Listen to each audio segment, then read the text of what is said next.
it is. Inherit the Wind, AT&T presents. I don't know. I'm a man, not a sponge. Do you think a sponge thinks? The Lord wishes a sponge to think. It thinks. Does a man have the same privileges that a sponge does? Of course. This man wishes to be accorded the same privileges as a sponge. He wishes to think. Then let him soak up the word of God. Your client is wrong, sir. He is deluded. He has lost his way. How sad we aren't all gifted with your positive knowledge of right and wrong, Mr. Breen. Not mine. Not mine. God's. Oh, yes, you do speak to him occasionally. I keep forgetting. The Taking of Flight 847, the Yuli Derrickson story.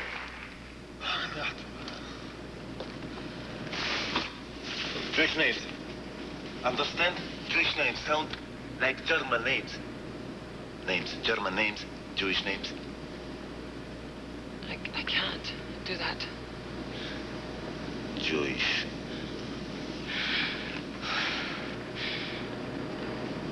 I can't. Jewish passports. I'm German. Don't you understand? I can't do that. You can't expect me to select Jews for... I can't do that.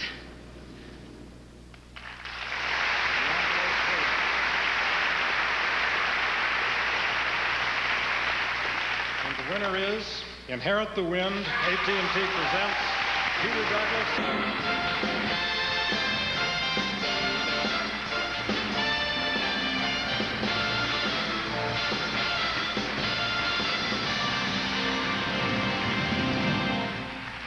Thank you, and good evening. You know, when I saw the rundown of tonight's show, I realized that I would be presenting an award after the winner in my category was announced. This can be a very awkward moment, as you can imagine. So I prepared two different introductions. As you probably all know by now, I lost. So, if you'll excuse my glasses, this is not the one I had prepared.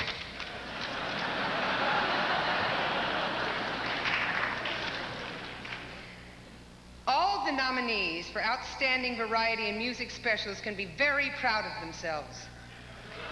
Just being nominated is in itself a tremendous honor. After all, each of these nominees is truly outstanding. In singling out one of the nominees, the Academy is not suggesting that the winner is any way better than the others. Quite the contrary. The Academy readily acknowledges that in many cases, the winner is determined by a totally arbitrary and sometimes unfair process. Excuse me.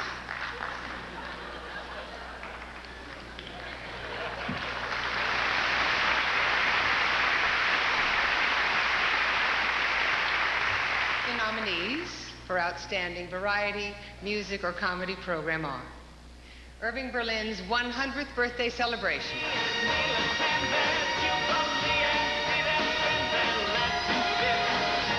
Putting on the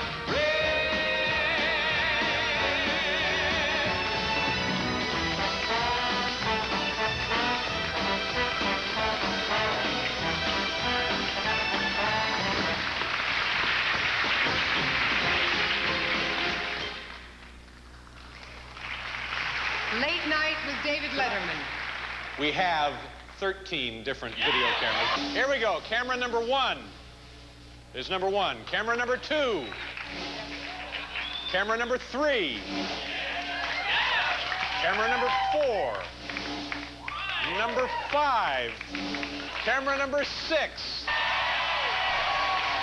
Number 7. 8. 9, 10, 11, oh, that's 12,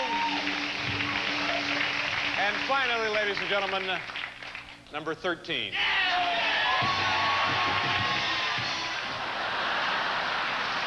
Late Night Late Night with David Letterman's 6th anniversary special. That brings the excitement of daytime television talk shows right into your own home. It's the Oprah and Donahue racing set. Yes, you'll gasp in fear as they speed through the audience, chasing down questions and each other.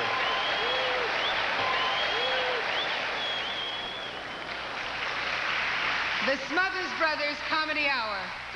My brother doesn't know the rules, right? He doesn't. Okay, you do? Are you telling me you do know the rules? Yes. You know the rules? Yes. The rules of life? Yes. What are they?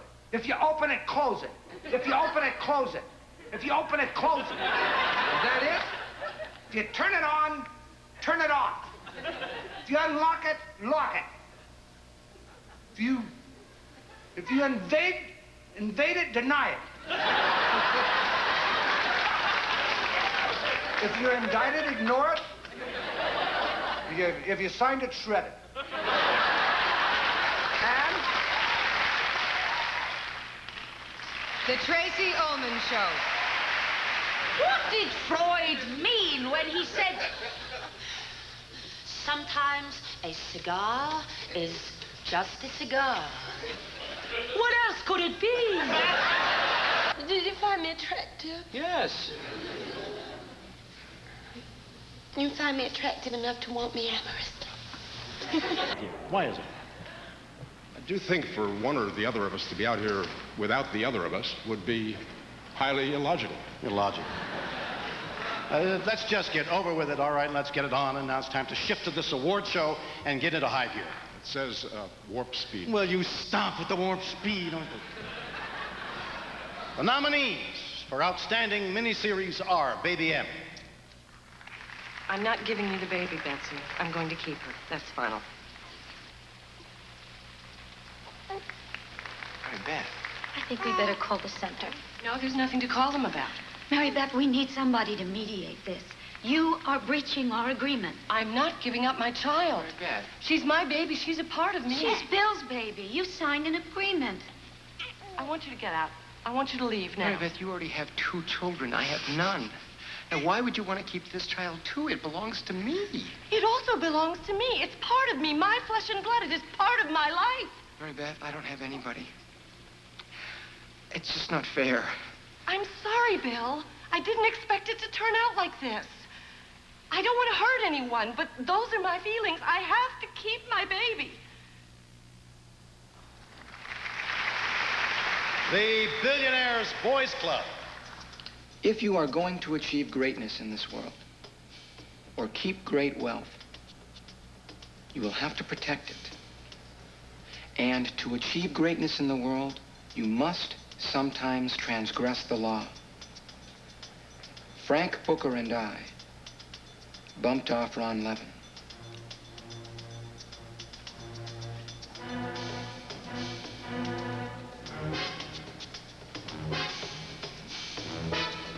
It was the perfect crime. The Bourne Identity.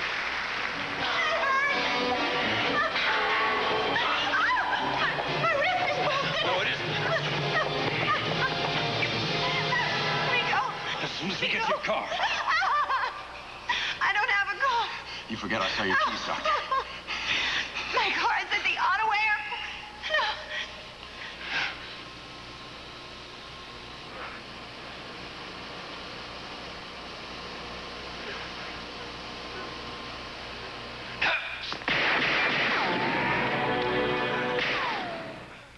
Gore Vidal's Lincoln. Mr. Stanton, you will send word to Meade to pursue the enemy and cut him off before he reaches the Potomac. Drive the invader from our soil, my God! What does he mean? I take him to mean Pennsylvania, sir. Of course, Pennsylvania is our soil. But so is Virginia, the Carolinas, Texas.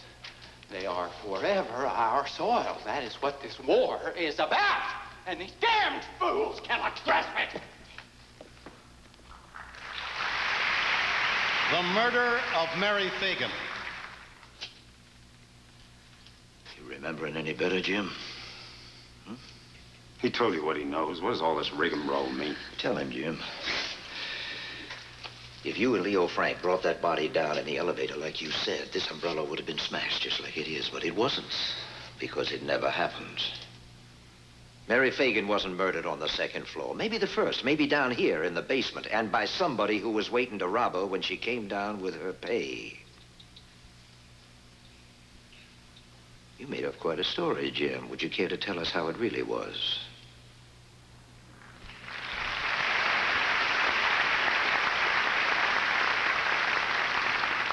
And the envelope, please, Captain. It's right over there, and would you stop calling me Captain? I'm so sorry. I can't stand it. I'm sorry. Forgive me, friends? You're forgiven. The winner is The Murder of Mary Fagan, George Stevens, Jr., producer. Ladies and gentlemen, Michael J. Fox.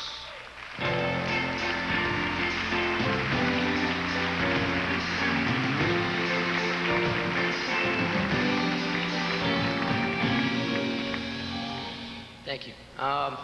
As you know, this coming season will be the final one for Family Ties. I know, it's sad.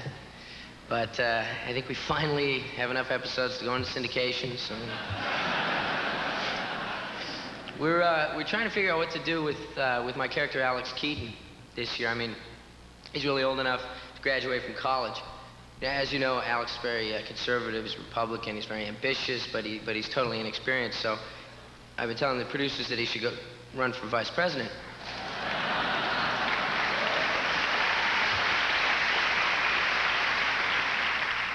But they say his grades are too high.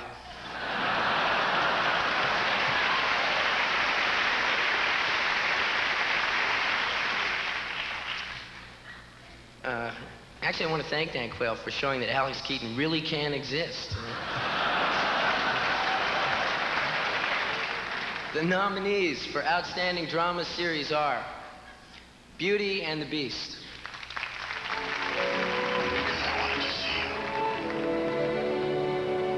you. One last time. I'll never see you again.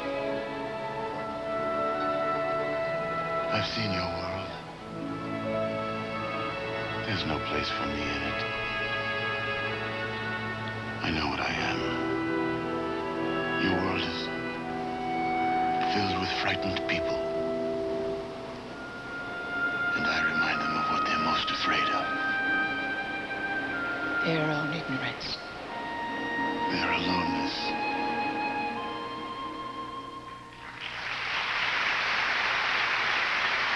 L.A. law. In utero or out, has rights too. No. Civil rights do not vest until you're born. Oh, please. We're talking about an infant with a better chance right now at survival outside its mother than inside. At the cost of the mother's life. The mother is terminal. So it's okay for the court to issue an order which, in effect, sentences this woman to die by C-section?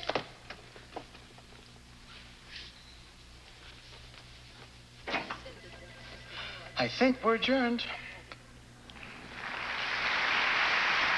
Rumpole of the Bailey Mystery. Lieutenant Colonel Borders, you are, of course, a most expert witness. I like to think so. Capable of carrying out a post-mortem examination in a reasonably efficient way. I hope so. And yet you cannot tell this court whether the sergeant was wearing the dress when he was stabbed or whether it was cut and put on him after his death.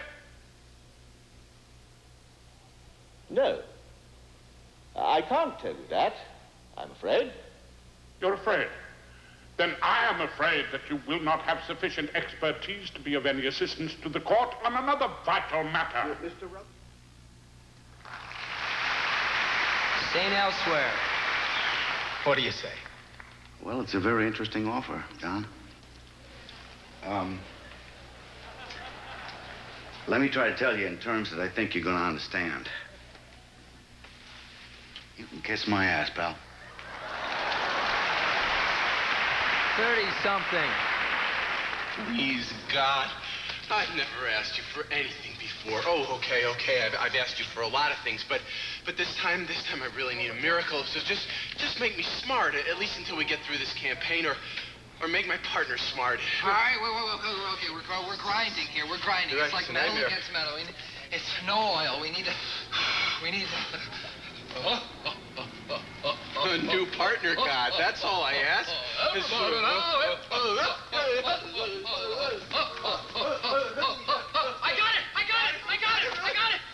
I hate it. You hate it? I really, really hate it. So do I. The envelope, please.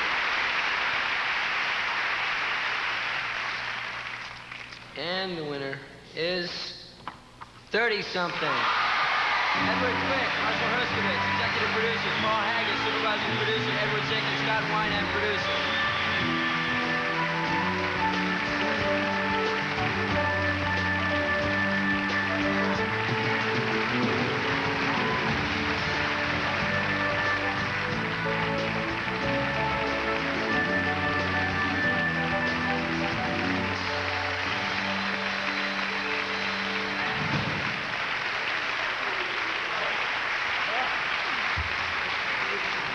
Okay, before we all get too much of a swelled head about this, I can't help but think that if there were another category for the most annoying show on television, we'd probably win that one too. A friend of mine is out in the lobby, compared our show to Visit the Dentist's Office. He said, you know, before you go there, you're a little bit anxious, and then you're lying in the chair, and the guy's drilling, and you say, what am I doing here?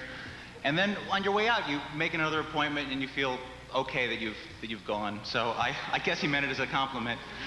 But the truth be known, I'm more than a little thrilled by all the controversy that we've engendered, because people are always saying how television is this cool medium and it's, you know, incapable of reaching out and touching people in their hearts, and I disagree with that, and I take this to mean that you do too. Thank you.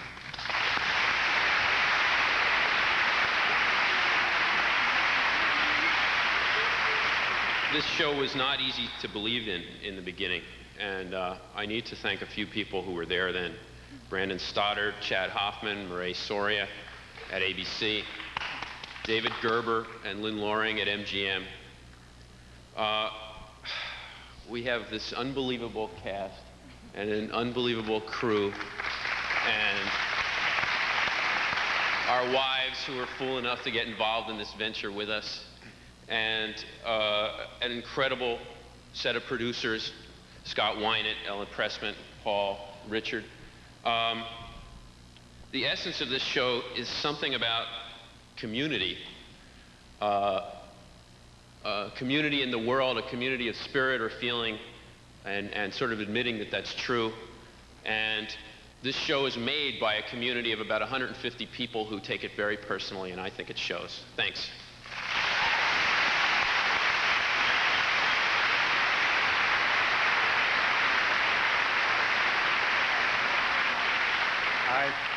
I figure I spoke too much last time. I'd just like to really thank the actors. It's a pleasure to write for them. It's a pleasure to see your words perform that way. I'm really going to miss them. Thank you.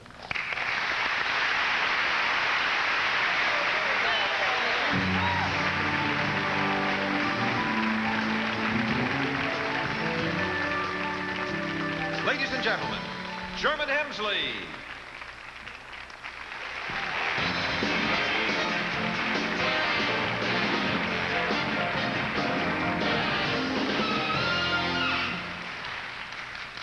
I'm presenting the last award of the evening, and I like the power, because I'm the only person standing in the way of getting the show over with.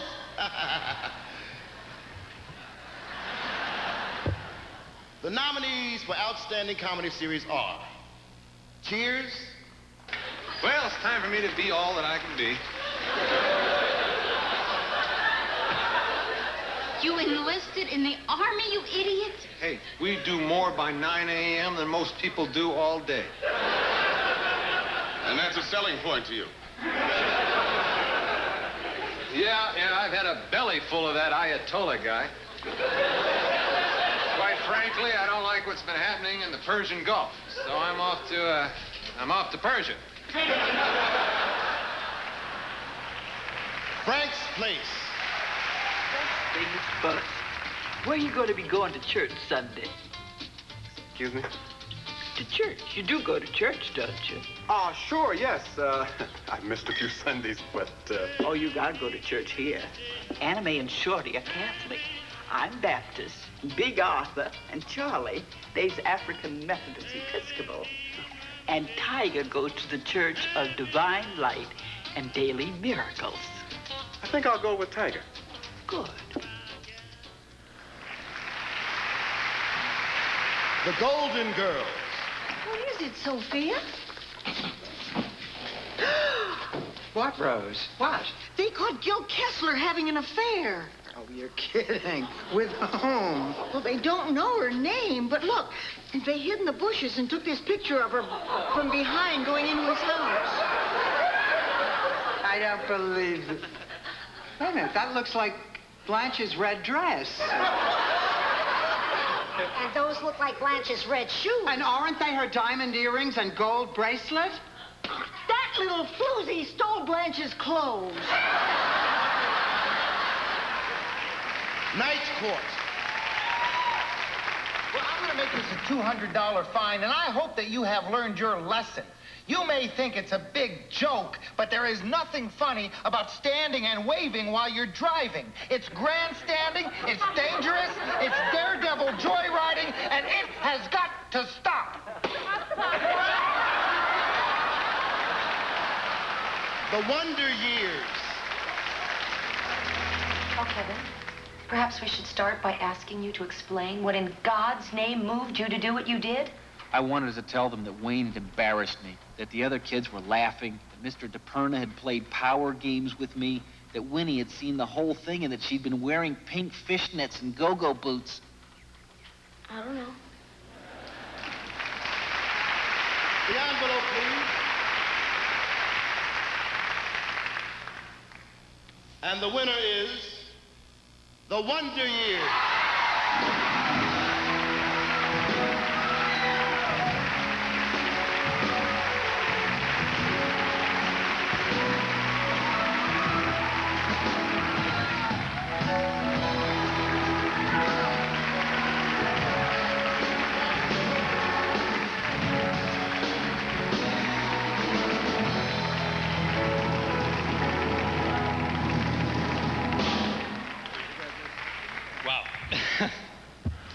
Neil and Carol are sorry they couldn't be here tonight, but they are expecting the birth of their first child 3 days ago. So they're at home. And they wanted me to give this message to the Academy, to ABC, to New World, and to the staff and crew, and this wonderful cast. Thank you for everything. They also want to give me this, for me to give you the message to their mother. Not yet. Thank you. Not yet.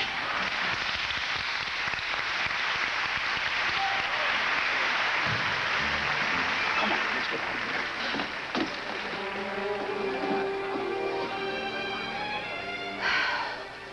All in all, I think it's been quite an evening.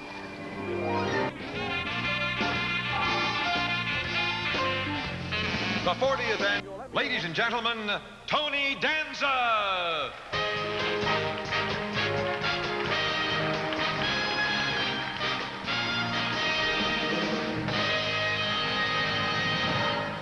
Thanks, band. You were great tonight. I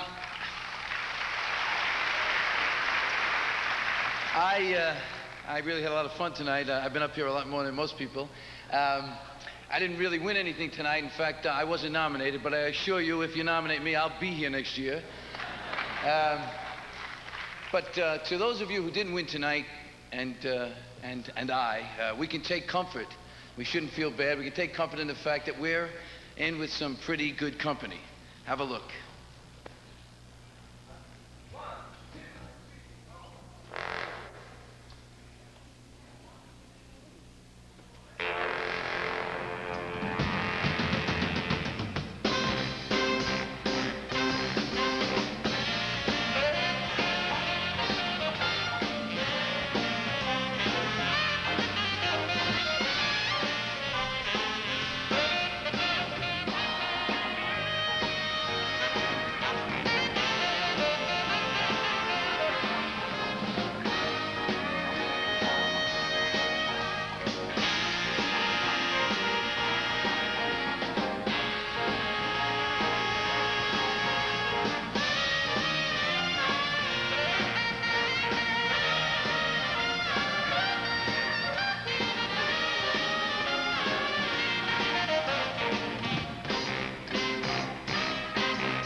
remember, you're also invited to join Fox for next year's Emmy Awards.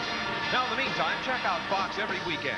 And on Saturday, September 10th, don't miss the premiere of the first new show of the fall season. The only series that gives you a peek at the product of your future. Don't miss Beyond Tomorrow. This is John Harlan speaking.